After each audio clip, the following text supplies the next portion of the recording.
স্পেনের যারা খ্রিস্টান যারা আসলো, ফার্নান্ড যে বলল যে তোমরা যদি মসজিদ ও মাদ্রাসায় আশ্রয় নেয় তোমাদেরকে নিরাপত্তা দেওয়া হবে, তোমাদের কোনো আক্রমণ করা হবে না। ঠিক বোকা মুসলিমরা তখন কি করলো, মসজিদ ও মাদ্রাসায় মানে আত্মগোপন করলো, সেখানে আশ্রয় নিল। সঙ্গে সঙ্গে বাইরে থেকে তালা লাগিয়ে দেওয়া হলো। তালা লাগাই দেওয়ার পরে পুরো পেট্রোল ঢেলে পুরো স্পেনে যত মসজিদ মাদ্রাসায় যত মুসলিম ছিল সবকে একেবারে আগুনে জ্বালিয়ে মারা হলো।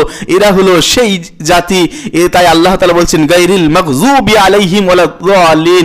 আল্লাহ তাআলা আমরা প্রতিদিন নামাজে বলি, হে আল্লাহ ওই অভিশপ্ত, ওই পথভ্রষ্ট, ওই মালাউন, ওই ফিরাউনদের দল আমাদেরকে নিয়ে যেও না। তারা ছিল অভিশপ্ত, যারা ছিল মালাউন, যারা পথভ্রষ্ট, যারা হলো মাগযুব, গজবপ্রাপ্ত। এই গজবপ্রাপ্ত জাতি পুরো মুসলিমকে মসজিদ ও মাদ্রাসায় তালাবন্দি করে পেট্রোল দিয়ে একবার পুরো মসজিদ ও মাদ্রাসাকে সব ধরিয়ে দিল।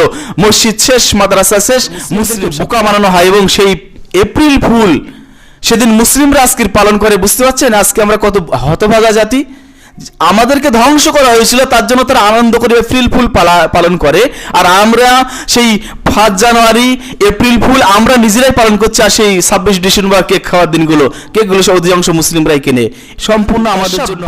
বিকৌমিন ফাহুয়া বিনহুম, যে ব্যক্তি কোনো বিজাতির সাথে সম্পর্ক রাখলো, তাদের অনুষ্ঠানে হোক, তাদের সাথে কোনো রকম কৃষ্টি কালচারে হোক, বিবাহ শাদী হোক, সে হতে পারে 5 জানুয়ারি, হতে পারে এপ্রিল ফুল। এই দিনটা যে আমরা বললাম যে সেই স্পেনে ধ্বংস করা হয়েছিল, এটা হলো কি সেই 1 এপ্রিল, 1 এপ্রিল। এই দিনটাকে বলা হয় এপ্রিল ফুল। ফুল মানে বোকা। যেদিন মিথ্যার মাধ্যম দিয়ে, মিথ্যা প্রতিশ্রুতির মাধ্যম দিয়ে কি করা হয়েছিল, পুরো মুসলিমদেরকে বোকা বানানো হয়েছিল এবং তাদেরকে সেদিনকে ধ্বংস করা হয়েছিল।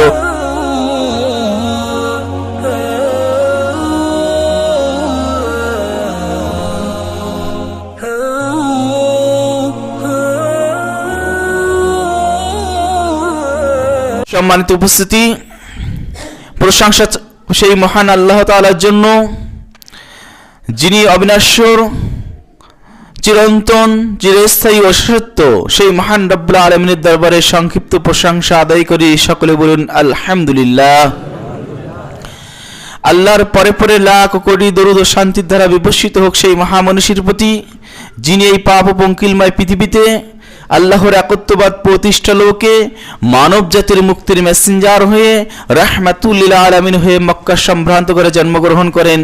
মহান আল্লাহ তাআলা যাকে রাসূল রূপে প্রেরণ করেন। সবাই বলুন আল্লাহুম্মা আমিন, আল্লাহুম্মা সাল্লি আলাইহি। আল ইয়াউমু ইয়াউমুল জুমআ, আজকের জুমার দিন। ওয়াল জাল জুমআ মাআল জওয়াব, এবং জুমা বিভিন্ন সমস্যাকে সামনে নিয়ে আসে। বর্তমানকে প্রেক্ষাপট রেখে বিশ্বনবী মুহাম্মদ মুস্তাফা সাল্লাল্লাহু আলাইহি সাল্লাম খুতবা দিতেন। আজ 31 ডিসেম্বর, 31st নাইট, আজকের রাতেই, আর আগামী দিন 1 জানুয়ারি। যাই হোক, বর্তমানকে রেখেই সামনে এগিয়ে যাব ইনশাআল্লাহ। মা তৌফিক ইল্লা বিল্লাহ। কিছু কথা বলা হবে। মহান আল্লাহ তাআলা সমস্ত বিশ্ববাসীকে জানিয়ে দিচ্ছেন, ইয়া আইয়ুহাল্লাযীনা আমানু, হে ঈমানদারগণ। আমরা এখানে যারা আছি প্রত্যেকে আল্লাহকে বিশ্বাস করি, আমরা প্রত্যেকে বিশ্বাসী। তো আল্লাহ তাআলা আমাদেরকে উল্লেখ করে বলছেন, ইয়া আইয়ুহাল্লাযীনা আমানু, হে ঈমানদারগণ, ইত্তাকুল্লাহ, তোমরা আল্লাহকে ভয় করো। ওয়াল তানজুর নাফসুম মা কদ্দামাত লিগাদ, এবং আল্লাহকে ভয় করার সাথে সাথে এটা খেয়াল রাখো, মা কদ্দামাত লিগাদ, আগামী দিনের জন্য তুমি কি পাঠাচ্ছ। তুমি যে মৃত্যুবরণ করবে, মৃত্যুর যে বিশাল একটি লম্বা পথ, এই পথের পাথী হিসাবে তুমি কি পাঠাচ্ছ সেটা অবশ্যই খেয়াল করো। ওয়াত্তাকুল্লাহ, এবং আল্লাহকে আবার একবার ভয় করো। ইন্নাল্লাহা শাদীদুল ইকাব, নিশ্চয় আল্লাহ তাআলা অত্যন্ত কঠিন শাস্তিদাতা। আল্লাহ তাআলা কি বলছেন, হে ঈমানদারগণ, আমাদেরকে সামনে রেখে, আমরা এখানে যারা আছি প্রত্যেকে আল্লাহকে বিশ্বাস করি, তো আমাদেরকে সামনে রেখে বলছেন, হে ঈমানদারগণ, তোমরা আল্লাহ তাআলাকে যথাযথ ভয় করো এবং সাথে সাথে এটা খেয়াল রাখো, তুমি তোমার চলাফেরায়, কাজে কর্মে, আয় ইনকামে, সমস্ত সংসার পরিজনে, আত্মীয় স্বজনদের সাথে চলাফেরাতে, সমস্ত ক্ষেত্রে ওয়াত্তাকুল্লাহ, আল্লাহ তাআলাকে ভয় করো। সাথে সাথে এটা খেয়াল রাখো যে তুমি আগামী দিনের জন্য বিশাল যে একটি লম্বা পথ তোমাকে পাড়ি দিতে হবে, সেই পথের পাথী হিসাবে কি পাঠাচ্ছ, অর্থাৎ তোমার নেক আমল কি পাঠাচ্ছ, এটা তুমি খেয়াল রাখো। এবং আল্লাহ তাআলা আবার একবার বলছেন, ওয়াত্তাকুল্লাহ, তুমি আল্লাহ তাআলাকে আবার বলছি ভয় করো। ইন্নাল্লাহা শাদীদুল ইকাব, নিশ্চয় আল্লাহ তাআলা অত্যন্ত কঠোর শাস্তিদাতা। আল্লাহ তাআলার মতো শাস্তি এমন কেউ দিতে পারবে না। আমাদের গ্রামে এখন 2 থেকে 3-4টি প্রায় মসজিদ। আমরা এই মসজিদ যখন প্রথম প্রতিষ্ঠা করেছিলাম, অনেক মানুষ পৃথিবীতে ছিলেন, তার ভিতরে আমরা আজকে দাঁড়িয়ে অনেক মানুষকে হারিয়েছি। মসজিদে যারা উদ্বোধন করেছিল, আমাদের সন্নত বিবি ছিলেন, তখন আমাদের আকবর সাহেব ছিলেন, সৈয়দুদ্দি ছিলেন, আরও অনেকে ছিলেন যে আশপাশে খোদা বক্স নূর বক্স মুয়াজ্জিদ আজান দিতেন, অনেকে নেই। আগামী দিনে এক এক করে আমরা কেউ কিন্তু থাকবো না।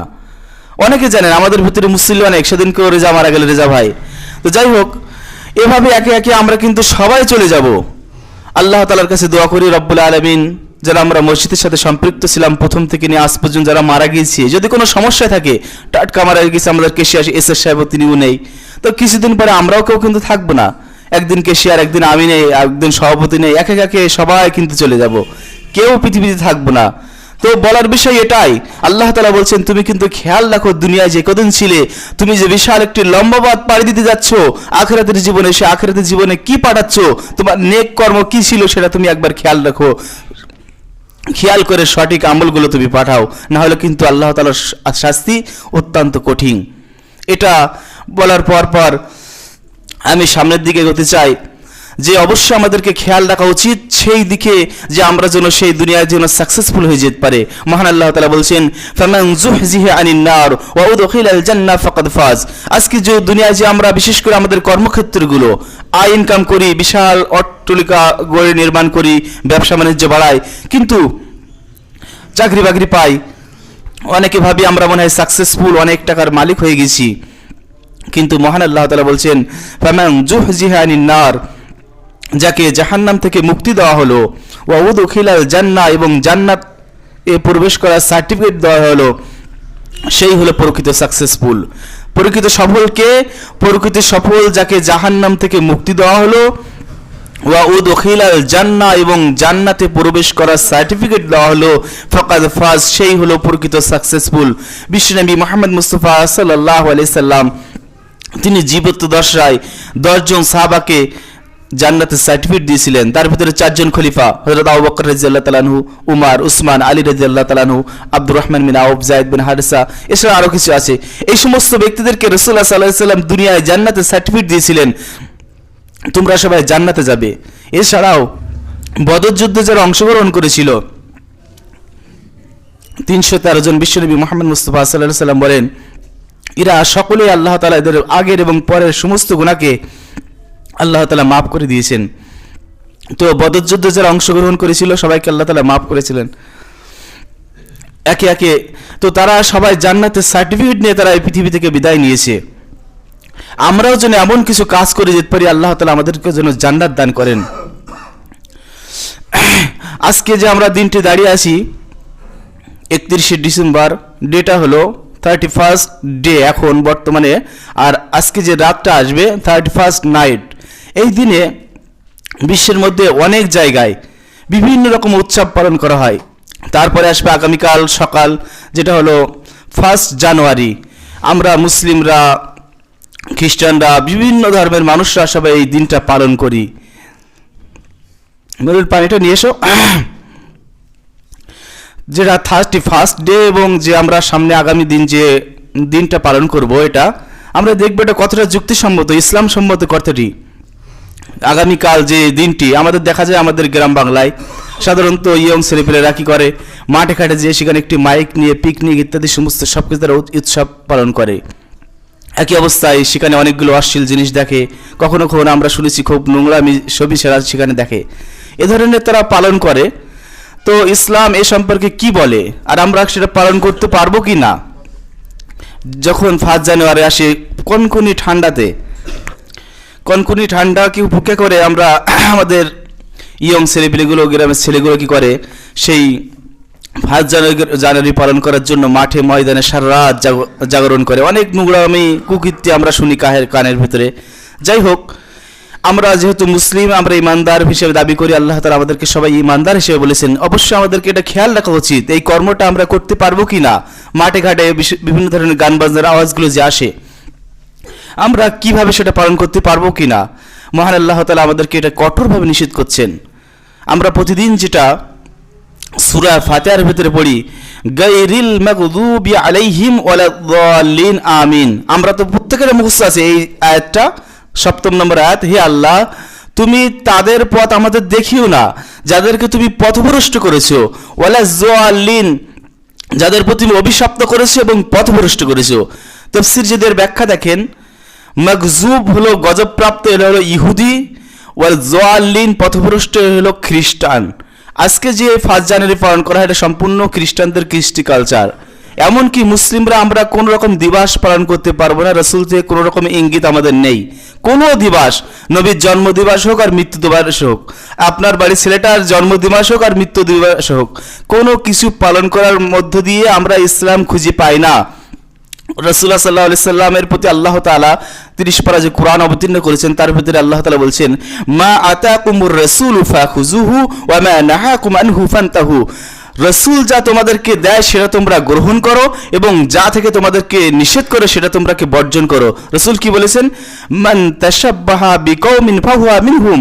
যে ব্যক্তি কোনো বিজাতির অনুসরণ করলো কোনো রকম কৃষ্টি কালচারে, দিন পালনে, জন্মদিন মৃত্যুদিনে, বা সেই 5 জানুয়ারি হোক, অথবা হতে পারে সেই 25 ডিসেম্বর, অথবা হতে পারে সেই 1 এপ্রিল ফুল পালন করুক, ফাহুয়া মিনহুম, সে তাদের অন্তর্ভুক্ত। এখন আল্লাহ তাআলা বলছেন এই সমস্ত জাতি যারা এই সমস্ত পালন করে এরা হলো কি মাগজুব, পথভ্রষ্ট, ওয়ালা যাল্লিন, এরা হলো গুমরাহি। আল্লাহ তাআলা এদের প্রতি অভিশাপ দান করেছেন। আমি ইতিহাসটা সংক্ষেপে বলার চেষ্টা করব ইনশাআল্লাহ, মা তৌফিক ইল্লা বিল্লাহ। আজকে যাদের থেকে এটা উদ্বুদ্ধ হয়েছে, যারা এটা চালু করেছে, তাদের প্রতি আল্লাহ তাআলার অভিশাপ একটা না হাজারো জায়গায় কোরআনে আপনি পাবেন, আর রাসূলের বাণী থেকে হাজারো জায়গা আপনি পাবেন, যা আমি আমার গা ফুড়ে বলছি না। তাদেরকে কিভাবে আল্লাহ অভিশপ্ত করেছে, কিভাবে তাদেরকে নিকৃষ্ট করেছে একবার দেখুন শুধু। যারা আমরা দিনগুলো পালন করি, সেই প্রথম থেকে লম্বা ইতিহাস, ইহুদি এবং খ্রিস্টান এটা আল্লাহ তাআলা একদম মাগজুব গজবপ্রাপ্ত জাতি, একবার ধ্বংসপ্রাপ্ত জাতি। ছোট্ট করে দূরে একটা কাহিনী বলে শেষ করবো ইনশাআল্লাহ, মা তৌফিক ইল্লা বিল্লাহ। দাউদ আলাইহিস সালামের পিরিয়ডে আপনারা সবাই জানেন দাউদ একজন নবী, তার কণ্ঠস্বর অনেক ভালো ছিল, সুরালো কণ্ঠ ছিল। তো তিনি যখন জবুর পাঠ করতেন, কোরআনের মতো একটি গ্রন্থ দেওয়া ছিল জবুর, সমুদ্রের মাছ পর্যন্ত তার কণ্ঠ শুনতে আসতো সেই জবুর, মনে করেন কোরআন শুনতে আসছে। তো সেই সময় মানুষরা কি করলো, সেই শনিবারের দিন তাদের জুমার দিন ছিল, আমাদের শুক্রবার তাদের শনিবার আর খ্রিস্টানদের রবিবার। তো যখন মাছগুলো কিনারে আসতে শুরু করে তারা প্রচুর পরিমাণে মাছ সেদিন পাকড়া করতে লাগে। আল্লাহ তাআলা নিষেধ করলেন শনিবারের দিন, জুমার দিন তোমরা মাছ ধরতে পারবে না, কারণ সেই মাছগুলো তো সেই জবর পাঠ শুনতে আসে। তো তারা বিভিন্ন টাল বাহানা করলো, সেদিন বন্ধ করে তারা খাল খনন করে সেই পরের দিন ধরতে লাগলো, কিন্তু সেই ব্যাপারটা একই কাজ করলো। তাই আল্লাহ তাআলা কি করলেন, ফাকুনু কিরদাতান খাসিন, এই ইহুদি জাতিকে আল্লাহ তাআলা কাউকে বাদর অথবা কাউকে শূকরে পরিণত করে দেয়। তাই তো আল্লাহ তাআলা বলছেন এরা হলো মাগজুব গজবপ্রাপ্ত ব্যক্তি। এই খ্রিস্টানদেরকে যাদের দিন আমরা পালন করি, আল্লাহ তাআলা বলছেন এরা লানাতপ্রাপ্ত ব্যক্তি, এরা গজবপ্রাপ্ত ব্যক্তি, যাদেরকে আল্লাহ ধ্বংস করেছেন। সেই জামানায় দাউদ আলাইহিস সালামের পিরিয়ডে এই সমস্ত লোকদেরকে কাউকে বাদরে কাউকে শূকরে পরিণত করা হয়। তাই এরা হলো প্রথম কারণ, এরা হলো গজবপ্রাপ্ত ব্যক্তি। এছাড়াও বিভিন্ন নবীদের সিলসিলা যখন তাদের সাথে আসতে থাকে, অনেক নবীকে এরা হত্যা করেছে। নবীদের হত্যা করার কারণে এদেরকে একবার ধ্বংস করা হয়েছে। কিভাবে, ফালিমা তাকতুলুনা আম্বিয়াআকুম, তারা ইহুদিরা মনে করতো যে আমরা বিশাল পরেশগার। তো আল্লাহ তাআলা বলছে তোমরা এত যদি পরেশগার হবে, ফালিমা তাকতুলুনা আম্বিয়াআকুম, তোমরা নবীদের কেন হত্যা করেছিলে? হাতে নাতে প্রমাণ ইতিহাস সাক্ষ্য যে এরা ইহুদিরা জাকারিয়া আলাইহিস সালামকে হত্যা করেছে। হাতে নাতে প্রমাণ ইতিহাস এদের সাক্ষ্য যে এরা হলো জাকারিয়ার ছেলে ইয়াহইয়াকে হত্যা করেছে। এমনকি শেষ নবীর আগের নবী ঈসা আলাইহিস সালামকে হত্যা করতে গিয়েছিল সেই ইহুদিরাই। ঈসা আলাইহিস সালাম একটি গৃহে যখন আত্মগোপন করে, তখন ঈসা আলাইহিস সালামের আকৃতি তখন আল্লাহ তাআলা ফারাফাল্লাহু ইলাইহি, সঙ্গে সঙ্গে আল্লাহ তাআলা তাকে আসমানে উঠিয়ে নেয়। আর ঈসা আলাইহিস সালামের মতো আকৃতি অন্য এক ব্যক্তিকে দেওয়া হয়, তাই সেখান থেকে নিয়ে সেই ব্যক্তিকে ধরে ক্রুশবিদ্ধ করা হয়। আপনারা দেখেন না, 2 হাতে করে দেওয়া হয়, ক্রুশবিদ্ধ করা হয়, যে ঈসা আলাইহিস সালাম না যীশু খ্রিস্টকে ক্রুশবিদ্ধ। এটা সম্পূর্ণ ভুল ধারণা। আল্লাহ তাআলা বলছেন যে মা সালাবুহু ওয়া মা কাতালুহু ওয়া মা সালাবুহু, খ্রিস্টানরা যে বিশ্বাস করে যে ঈসা আলাইহিস সালামকে ধরে ক্রুশবিদ্ধ করা হয়েছে, আল্লাহ তাআলা একদম ডাইরেক্ট কোরআনে বলছেন মা কাতালুহু ওয়া মা সালাবুহু, ঈসা আলাইহিস সালামকে আল্লাহ তাআলা বলছেন তাকে হত্যাও করা হয়নি, তাকে ক্রুশবিদ্ধ করা হয়নি, বাল রাফাআল্লাহু ইলাইহি, বরং আল্লাহ তাআলা তাদেরকে উঠিয়ে নিয়েছেন। কোথায়? আসমানে। বিশ্বনবী মুহাম্মদ মুস্তাফা সাল্লাল্লাহু আলাইহি সাল্লাম যখন মিরাজের রাতে তখন একের পর এক আসমানে যখন ভ্রমণ করছিলেন, প্রথম, দ্বিতীয়, তৃতীয়, চতুর্থ, পঞ্চম, ষষ্ঠ, সপ্তম আসমানে, প্রত্যেক আসমানে একজন করে দুজন করে ফেরেশতা নবীদের তিনি সাক্ষাৎ লাভ করেছিলেন। প্রথম আসমানে যেই আদম আলাইহিস সালামকে দেখলেন, দ্বিতীয় আসমানে দেখলেন ঈসা আলাইহিস সালাম, যাকে আল্লাহ তাআলা উঠিয়ে নিয়েছেন, এখনো বিবাহ করেননি, তিনি আল্লাহ তাআলা তাকে উঠিয়ে নিয়েছিলেন। তাহলে পুরো খ্রিস্টান জাতি ভ্রষ্টতায় আছে, যারা বিশ্বাস করে যে আল্লাহ তাআলার পুত্র ঈসা আলাইহিস সালাম এবং তার মা মারিয়াম আল্লাহ তাআলার স্ত্রী, নাউজুবিল্লাহ, আল্লাহ তাআলার কোনো সন্তান নেই, কোনো ছেলে নেই, কোনো মেয়ে নেই। এটা সম্পূর্ণ ভ্রান্ত আকীদা, এটা আল্লাহ তাআলা সাফ জানাচ্ছেন। তো আল্লাহ তাআলা বলছেন এরা হলো অভিশপ্ত জাতি, ইহুদি জাতি, যাদেরকে অনেক নবীদের হত্যা করেছে, চাই এদের উপরে আল্লাহ তাআলা অভিশাপ দান করেছেন। পরে আসি খ্রিস্টান, এরা কি করেছিল আপনার ইতিহাসকে আপনি জানেন? যে আমরা যাদের দিনগুলো পালন করি, খুবই নাচানাচি আনন্দ বোধ করি, তৃপ্তি অনুভব করে মাঠে যেয়ে গান বাজনা করি, আর আমাদের যারা আমরা গার্জেন আছি কোনো বাধা প্রদান করি না, ও ছেলেপিলে একটু করে আনন্দ। আপনি কি জানেন এরা কত কুখ্যাত? কয়েকটা প্রমাণ যদি দিয়ে আপনারা বুঝতে পারবেন। রাসূলুল্লাহ সাল্লাল্লাহু আলাইহি সাল্লাম জন্মগ্রহণ করেন 570 খ্রিস্টাব্দে। রাসূলুল্লাহ সাল্লাল্লাহু আলাইহি সাল্লাম নবুয়ত লাভ করেন 40 বছর পর। তারপরে নবুয়ত লাভ করার পর তিনি পুরো মদিনার রাষ্ট্রপতি ছিলেন তিনি। তারপরে একে একে রাসূলুল্লাহ সাল্লাল্লাহু আলাইহি সাল্লাম মৃত্যুবরণ করেন। তারপরে সাহাবায়ে কেরামদের ভিতরে 4 জন খলিফা হয়, ও আবু বকর, উসমান, আলী, উমর রাদিয়াল্লাহু তাআলা আনহু। ঠিক দ্বিতীয় খলিফা উমর রাদিয়াল্লাহু তাআলা আনহুর পিরিয়ডে পুরো অর্ধ বিশ্ব মুসলিমদের হাতে ছিল, সমস্ত বিশ্বের অর্ধেক জায়গা মুসলিমদের হাতে ছিল। জানেন এই ইতিহাস? মুসলিমরা কত গৌরবান্বিত বা কত বড় ধরনের জাতি, কত শক্তিশালী, এটা কি জানেন? মুসলিম যখন সূচনা হয়েছিল, রাসূলুল্লাহ সাল্লাল্লাহু আলাইহি সাল্লাম বলছেন বাদা আল ইসলামু গরিবান, যখন ইসলামের সূচনা হয়েছিল খুব গরিব অবস্থায়, দুর্বল অবস্থায়। আর উমর রাদিয়াল্লাহু তাআলা আনহুর পিরিয়ডে অর্ধেক বিশ্ব একেবারে মুসলিমদের হাতে। কয়েকদিন পর, বেশি দিন না, যে ইসলাম আসলো, রাসূল 40 বছরের নবুয়ত পেলেন। তারপরে কতদিন পর সেটা রাসূলুল্লাহ সাল্লাল্লাহু আলাইহি ওয়াসাল্লাম 23 বছর ছিলেন। তারপরে উমর ফারুক রাদিয়াল্লাহু তাআলা আনহু, তারপরে ছিলেন কে? আবু বকর রাদিয়াল্লাহু তাআলা মাত্র 2 বছর খিলাফত দায়িত্ব পালন করেছিলেন। তারপরে 10 বছর উমর রাদিয়াল্লাহু তাআলা আনহু। রাসূলের মানে খিলাফতের আসার কিছুদিন পরে প্রায় অর্ধ বিশ্ব মুসলিমদের হাতে আসে। তো যাই হোক, ও বিষয় অনেক লম্বা যাচ্ছি না, যেটা বলার বিষয়, এক পর্যায়ে আবু বকর রাদিয়াল্লাহু তাআলা আনহু খোলাফায়ে রাশিদিনের জামানা প্রায় কতদিন? সেটা রাসূলুল্লাহ সাল্লাল্লাহু আলাইহি ওয়াসাল্লাম 570, 670, 73 এর ভিতরে শেষ। তো এবার 700, যেটা আমাদের উল্লেখযোগ্য আজকের ঘটনা একটি আসছে, 714 সাল, রাসূলের কিছুদিন পর তাবাঈনদের জামানা, সাহাবায়ে কিরাম প্রায় শেষ হয়ে গিয়েছে, তাবাঈনদের জামানায় স্পেন বিজয় করে মুসলিমরা, যেটা আজকের ইতিহাস বলবো। স্পেন বিজয় করে কত? 714 খ্রিস্টাব্দে মুসলিমরা বিজয় করে। আর তারা রাজত্ব করেছিল কত? প্রায় 800 বছর ধরে। আপনারা বিশ্বের ইতিহাস কেউ জানবেন যে একটি জাতি 800 বছর, 1000 বছর পর্যন্ত তারা গদি টিকিয়ে রেখেছিল? না। ভারতবর্ষ আমরা বর্তমানে আমরা যে ভোটাভুটি করি 5 বছর 10 বছরের বেশি টেকে না। 800 বছর যাওয়া মানে একটি বিশাল ব্যাপার। স্পেন মুসলিমরা জয় করেছিল বা জয় করার পর 800 বছর রাজত্ব করেছিল। এক পর্যায়ে যখন 800 বছর প্রায় পূর্ণ হতে যায়, খ্রিস্টানরা বিশাল একটি ষড়যন্ত্র করলো, মুসলিমদের মাদ্রাসা মসজিদ ভর্তি করা পুরো স্পেনে। স্পেন এত বড় একটা বিখ্যাত শহর, প্রত্যেকটা অলিগলি সেদিন তাকে ধৌত করা হতো, সেই গোলাপ পানি দিয়ে ইত্যাদি সেন্ট দিয়ে প্রতিদিন সকালে পরিষ্কার পরিচ্ছন্ন, সব থেকে বিখ্যাততম শহর ছিল স্পেন শহর বিশ্বের বুকে। তো এই যখন খ্রিস্টানদের চোখে লাগলো এটাকে আমাদের দখল করা দরকার, তখন কি করলো? ছদ্মবেশে মসজিদ ও মাদ্রাসার ইমামদেরকে খ্রিস্টান, ছদ্মবেশে ইমাম রেখেছে, সে হলো খ্রিস্টান। চিন্তা করতে পারছেন? ছদ্মবেশে মসজিদে মাওলা রেখেছে, সে হলো খ্রিস্টান। এভাবে করে তারা ছদ্মবেশে দখল করে ফেললো মসজিদ ও মাদ্রাসাকে, যে সে মুসলিম সমস্ত সবকিছু পোশাক, অথচ সে কিন্তু খ্রিস্টান। এভাবে করে যখন মসজিদ মাদ্রাসা দখল করলো, এক পর্যায়ে রাষ্ট্রপতি হামলা চালালো। তো রাষ্ট্রপতি তখন মুসলিম রাষ্ট্রপতি, তিনি যে খিলাফতে ছিলেন, তিনি বিশাল জোরে একটি ভাষণ দিলেন, মুসলিমদের ঐক্যের কথা বললেন, কিন্তু তার ভিতরে আস্তে আস্তে শিথিলতা করে দিল। এই যে বিভিন্ন মসজিদ ও মাদ্রাসায় দায়িত্ব খুতবা দিতে মানুষের শিথিল করে, আজকে আমরা যে কড়াকড়ি করি, কোনো রকম গান বাজলে মুসলিমদের চলবে না, আমরা যে ইফতারে কড়াকড়ি করি, সমস্ত সবকিছু কিন্তু ইসলামকে আসল আঁকড়িয়ে রাখার জন্য। কিন্তু যখন শিথিল করে দেবো, যে পারে সে একজন হিন্দু ইফতার দিতে পারে, যে ইফতার দেখ রোজা রাখতেও পারে নাও পারে, এই যে একটা ঢিল করে দেওয়া, শিথিলতা, ঢিল ঢাল তৈরি করা, মানে কি তুমি রোজা রাখতে পারো নাও পারো কোনো সমস্যা নেই, মৃত্যুবরণ করতে পারো, নামাজ পড়তেও পারো নাও পারো। যখন ইমাম সাহেবরা খ্রিস্টান দায়িত্ব দায়িত্ব পেল ভেতরে গোপনে, তখন সব শিথিল করে দিল। একের পর এক পুরো স্পেনে গান বাজনা ইত্যাদি নর্তকী সমস্ত রকম সব আস্তে আস্তে ভরপুর হয়ে গেল। লাস্টের দিকে যখন স্পেনে হামলা করলো, কখন এটা ছিল 1492 খ্রিস্টাব্দ, 1492 খ্রিস্টাব্দ। তার লাস্টে তখন পরাজয় স্বীকার করতে হলো সেই খ্রিস্টানদের হাতে। এখন মুসলিমরা তো একবার দিক ভোলা মতন অবস্থা, কি সর্বনাশ, কি হবে। তখন খ্রিস্টানরা একটি প্রচার দিল, কি যে তোমরা যারা মসজিদে আশ্রয় নেবে, একটু শুনবেন প্লিজ, ঘুমাবেন না। আজকে আমরা যারা জানুয়ারি পালন করি একটু শোনেন, যে তোমরা যারা মসজিদ ও মাদ্রাসায় আশ্রয় নেবে, আত্মগোপন করে তারা নিরাপদে থাকবে, তোমাদেরকে নিরাপত্তা দেওয়া হবে, তোমাদের প্রতি কোনো হামলা করা হবে না।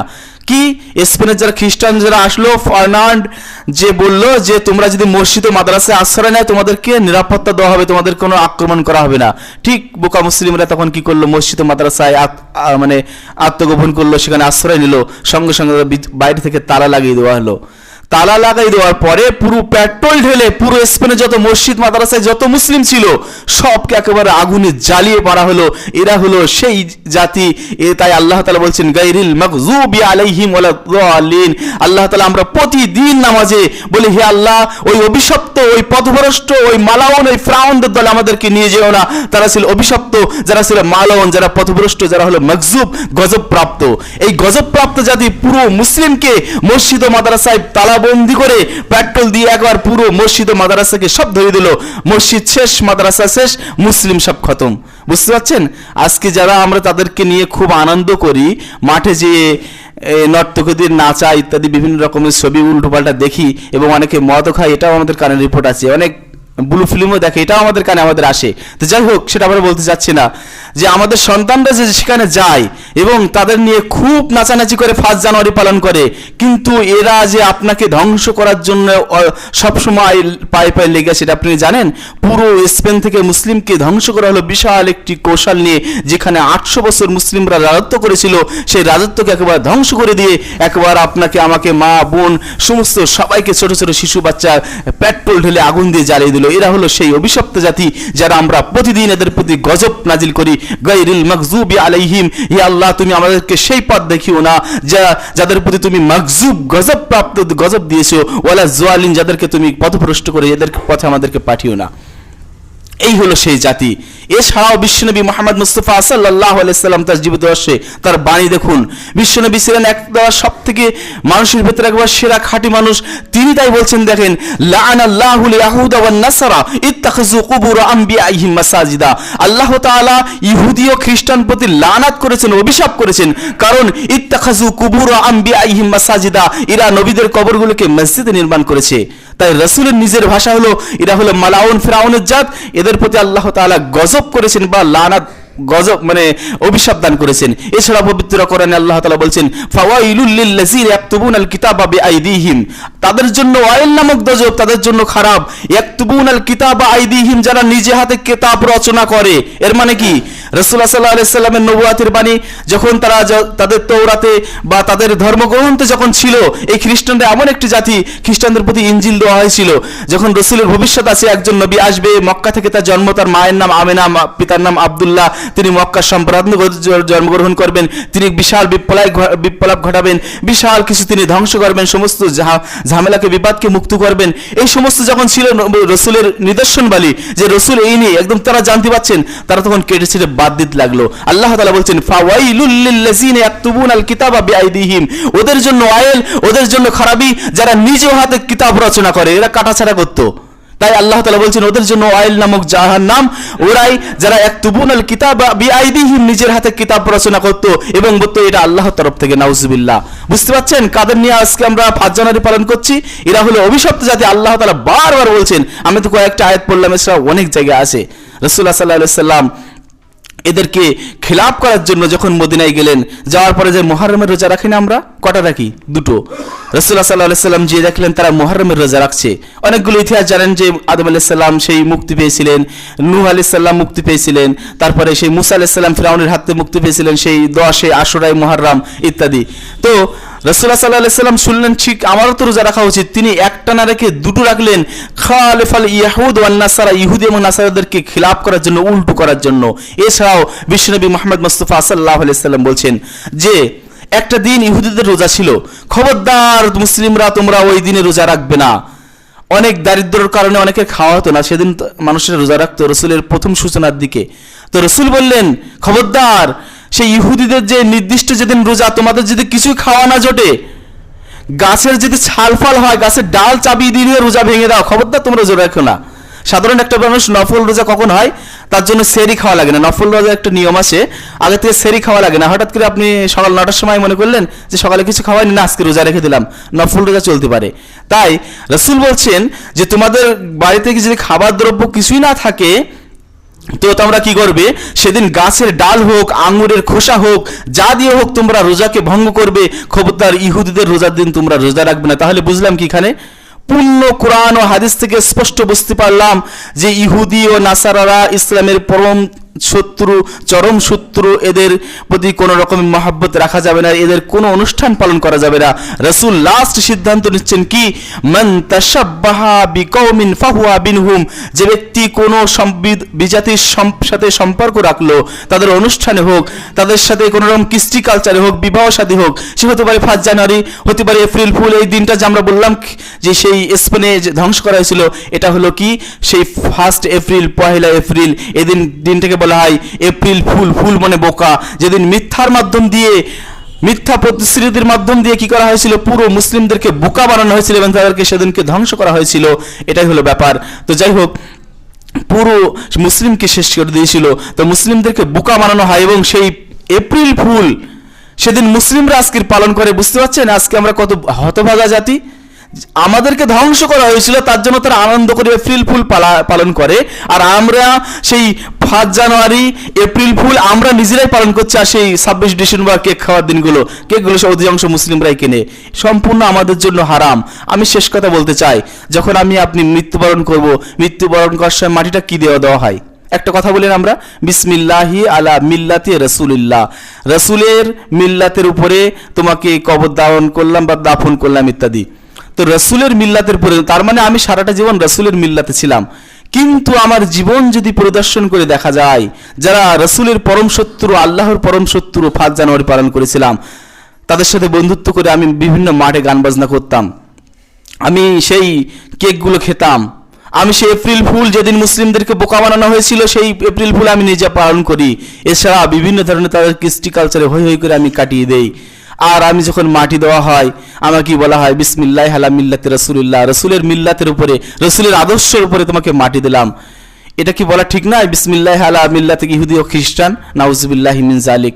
চিন্তা করুন, মৃত্যুবরণ করার রেখে আসার সাথে সাথে কিন্তু ধুলাই শুরু হয়ে যাবে। কারণ যে রসুলের মিল্লাতের উপরে তুমি রসুলের চরম দুশ্মন, চরম শত্রু, কারণ তাদের সাথে তুমি হাত মিলিয়েছিলে, যে রসুল সবসময় তাদেরকে উল্টো করতে বলেছে, তুমি তাদের দিনগুলো তুমি পালন করছো। রসুলের পরে রসুল ভবিষ্যৎবাণী করে গিয়েছিলেন এরা তোমাদের চরম শত্রু হবে। আর রাসূলুল্লাহ সাল্লাল্লাহু আলাইহি ওয়াসাল্লাম বলছেন, লান তারজা আনকুমুল ইয়াহুদ ওয়ান নাসারা হাত্তা তাত্তাবিআ মিল্লাতাহুম, লান তারজা, কখনো ইহুদি খ্রিস্টান তোমাদের প্রতি খুশি নয়, রাজি নয়, যতক্ষণ পর্যন্ত তোমরা তাদের অনুসরণ না করছো, তাদের মতো তোমরা বিশ্বাস না করছো। তো যাই হোক, শেষ কথা এটাই, আমরা সবাই মৃত্যুবরণ করব। আমরা যেন আমাদের আত্মীয় স্বজন হোক, ছেলে মেয়ে বা আমাদের প্রতিবেশী, আমরা এই ধরনের কোন রকম 5 জানুয়ারি কাউকে পালন করতে দিব না। কিভাবে দেবো না? রাসূলুল্লাহ সাল্লাল্লাহু আলাইহি ওয়াসাল্লাম বলছেন, মান রাআ মিনকুম মুনকারান ফালইউগাইয়িরু বিয়াদি, যদি তোমরা কোনো রকম অন্যায় অত্যাচার দেখো, তোমরা সেটাকে প্রতিহত করো হাত দিয়ে। আমরা হাত দিয়ে বাধা দিতে পারবো না, না, পালন করতে দেওয়া হবে না। ফাইন লাম ইয়াসতি ফাবিলিসানি, যদি তোমার ক্ষমতা না থাকে, এমন অন্যায় হচ্ছে, এমন তোমার দূরে বাড়ি, তখন তুমি তো মুখ দিয়ে তুমি বাধা প্রদান করবে। ফাইন লাম ইয়াসতি, যে তুমি মুখ দিয়ে বলতে তোমার হত্যা হয়ে যাবে, এরকম কোনো সমস্যা থাকে, ফাবিলিসানি, অন্তর থেকে ঘৃণা করবে। এটা সব থেকে দুর্বল ইমানদারের বৈশিষ্ট্য। যাই হোক, আমরা আমাদের ছেলেদেরকে কোনোভাবেই আমরা মাঠে ঘাটে সেখানে এই 5 জানুয়ারি পালন করতে দেবো না। কারণ যদি আজকে তাদেরকে কঠোরভাবে শাসন না করি, কি হবে? মহান আল্লাহ তাআলা বলছেন সেটাও বলে দেবে। সেদিন যখন তারা জাহান্নামে যাবে, এই সমস্ত 5 জানুয়ারি বিভিন্ন গান বাজনা নামাজ না করার কারণে যখন তাদেরকে জাহান্নামে নিয়ে যাওয়া হবে, তখন সে বলবে, রব্বানা আরিনাল লাযাইনি আযাল্লানা মিনাল জিন্নি ওয়াল ইনস, রব্বুল আলামিন, হে আমার রব, তুমি তাদেরকে দেখিয়েছো, তাদেরকে আমরা যারা আমাদেরকে পথভ্রষ্ট করেছে, অর্থাৎ আমার পিতা মাতা, আমার গার্জেনগুলো, তারা আমাদের সঠিক কথা বলেনি, জিন এবং মানুষের মধ্যে থেকে আপনি তাকে বাধা প্রদান করেননি, মানে তাকে আপনি ধ্বংসের দিকে ডেকে দিয়েছেন। তাই সে বলবে নাজআলহুমা তাহতা আকদামিনা, আজকে তাদেরকে পদপিষ্ট করো, পায়ে চটকে, তাই আমি জাহান্নামে যাব। বুঝতে পারছেন? আমি আপনি নামাজ পড়ি, আমার সন্তানরা নামাজ পড়ে না, মাঠে গান বাজনা করে, বিভিন্ন রকম অশ্লীল কাজ থেকে জড়িত থাকে, সেই সন্তানরা যখন জাহান্নামে যাবে সেদিন বলবে, হে আমার প্রভু, আমার পিতামাতাদেরকে আমাদের সামনে নিয়ে এসো, আজকে একটু পাদে চটকি নেই। নাজআলহুমা তাহতা আকদামিনা, আজকের পা দিয়ে পদপিষ্ট করে তাকে আমরা তারপরে জাহান্নামে যাব, ছাড় নেই। যাই হোক, মৃত্যুবরণ আমরা প্রত্যেকেই করব, আমরা প্রত্যেকেই ইমানদার। যে কথা প্রথমে বলেছিলাম, ইয়া আইয়ুহাল্লাযীনা আমানু, ইমানদারগণ, তোমরা আল্লাহ তাআলাকে ভয় করো এবং তোমরা খেয়াল রাখো আগামী দিনের জন্য তোমরা কি পথিও পাঠাচ্ছ, কি নেক আমল পাঠাচ্ছ না বদ আমল পাঠাচ্ছ। ওয়াত্তাকুল্লাহ, এবং আল্লাহ তাআলাকে ভয় করো। ইন্নাল্লাহা শাদীদুল ইকাব, আল্লাহ তাআলা কঠিন শাস্তি দান করেন। আল্লাহ তাআলা আমাদের সকলকে তৌফিক দান করেন যে আমরা বিধর্মীদের কৃষ্টি কালচার কখনোই পালন করব না, বলুন আমিন। এবং সাথে সাথে যারা আমাদের মৃত্যুবরণ করেছে আমাদের আগে, সবাইকে আল্লাহ তাআলা কবরের আযাব থেকে মুক্তি দেন এবং জান্নাতের সাথে ফয়সালা দান করেন, আমিন। আলহামদুলিল্লাহি রাব্বিল আলামিন।